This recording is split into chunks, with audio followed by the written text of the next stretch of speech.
अगला अध्याय। भगवान शिव का पार्वती तथा पार्षदों के साथ मंदराचल पर जाकर रहना। शुभ निशुंभ के वध के लिए ब्रह्मा जी की प्रार्थना से शिव का पार्वती को काली कहकर कुपित करना और काली का गौरी होने के लिए तपस्या के निमित्त जाने की आज्ञा मानना।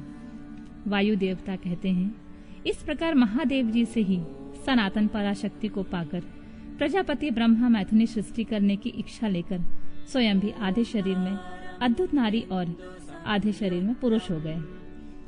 आधे शरीर से जो नारी उत्पन्न हुई वह उनकी शतरूपा ही प्रकट हुई थी। ब्रह्मा जी ने अपने आधे पुरुष शरीर से विराट को उत्पन्न किया। वे विराट पुरुष ही स्वयंभू मनु कहलाते हैं। देवी शतरूपा ने अत्यंत दुष्कर तपस्या करके उद्दीप्त यश वाले मनु को ही पति रूप में प्राप्त किया। इसके पश्चात मनु के वंश तथा दक्ष यज्ञ, विध्वंस आदि के प्रसंग सुनाकर वायु देवता ने यह बताया कि भगवान शंकर ने दक्ष तथा देवताओं के अपराध क्षमा कर दिए।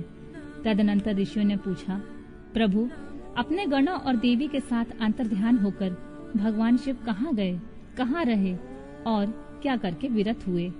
वायुदेव बोले, महर्षियों, पर्वतों में श्रेष्ठ और विचित्र कंदराओं से सुशोभित जो परम सुंदर मंदराचल है, वहीं अपनी तपस्या के प्रभाव से देवादिदेव महादेव का प्रिय निवास स्थान हुआ। उसने पार्वती और शिव को अपने सिर पर ढोने के लिए बड़ा भारी तप किया और सुदीर्घ काल के बाद उसे अपने चरणार बिंदों के स्पर्श का सुख प्राप्त हुआ। उस पर्वत के सौंदर्य का विस्तार पूर्वक वर्णन सहस्रों मुख द्वारा 100 करोड़ों वर्षों में भी नहीं किया जा सकता। उसके सामने समस्त पर्वतों का सौंदर्य तुच्छ हो जाता है। इसलिए महादेव जी ने देवी का प्रिय करने की इच्छा से उस अत्यंत रमणीय पर्वत को अपना अंतःपुर बना लिया।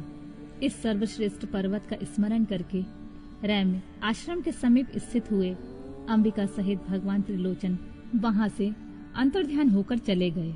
मंदरांचल के उद्यान में पहुंचकर देवी सहित महेश्वर वहां के रमणीय तथा दिव्य अंतःपुर की भूमियों में रमण करने लगे। जब इस तरह कुछ समय बीत गया और ब्रह्मा जी की मैथुनी सृष्टि के द्वारा जब प्रजाएं बढ़ गईं, तब शुंभ और निशुंभ नामक 2 दैत्य उत्पन्न हुए। वे परस्पर भाई थे। उनके तपोबल से प्रभावित हो परमेष्ठी ब्रह्मा ने उन दोनों भाइयों को यह वर दिया था कि इस जगत में किसी भी पुरुष से तुम मारे नहीं जा सकोगे।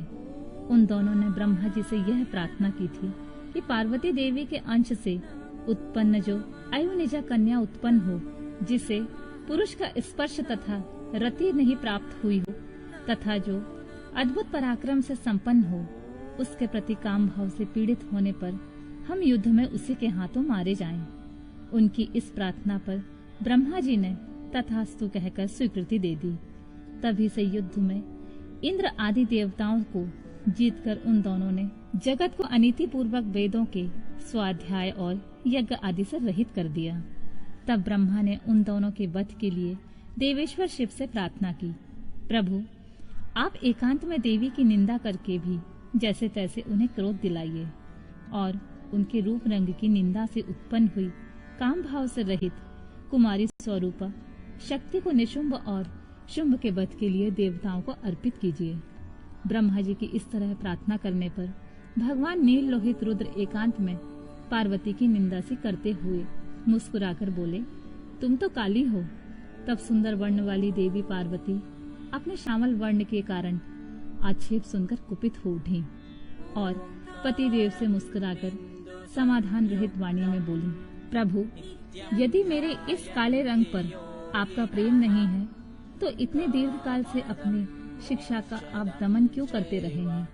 कोई स्त्री कितनी ही सर्वांग सुंदरी क्यों ना हो, यदि पति का उस पर अनुराग नहीं हुआ तो अन्य समस्त गुणों के साथ उसका जन्म लेना व्यर्थ हो जाता है। स्त्रियों की यह सृष्टि ही पति के भोग का प्रधान अंग है।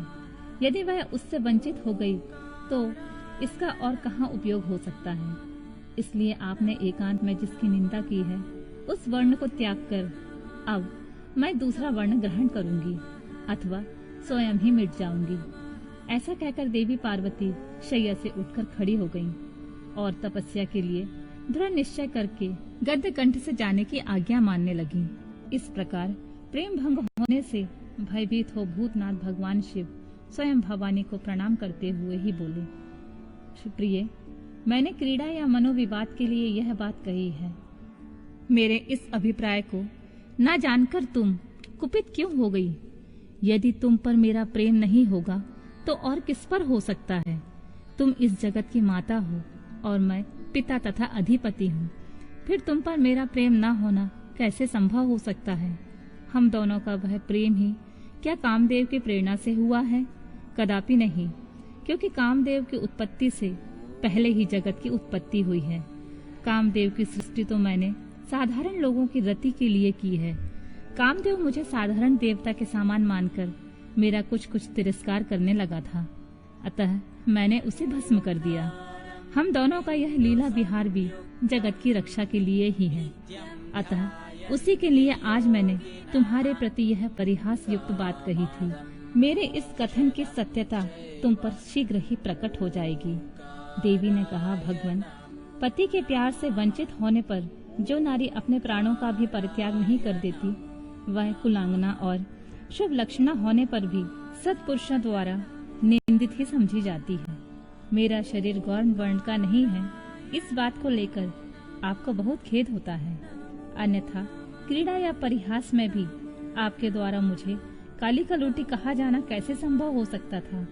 मेरा कालापन आपको प्रिय नहीं है, इसलिए वह सत्पुरुषों द्वारा भी निंदित है।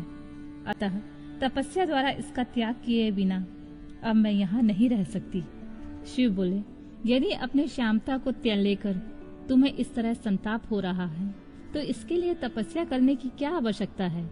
तुम मेरी या अपनी इच्छा मात्र से ही दूसरे वर्ण से युक्त हो जाओ। देवी ने कहा, मैं आपसे अपने रंग का परिवर्तन नहीं चाहती, स्वयं भी इसे बदलने का संकल्प नहीं कर सकती। अब तो तपस्या द्वारा ब्रह्मा जी की आराधना करके ही मैं शीघ्र ही गोरी हो जाऊंगी।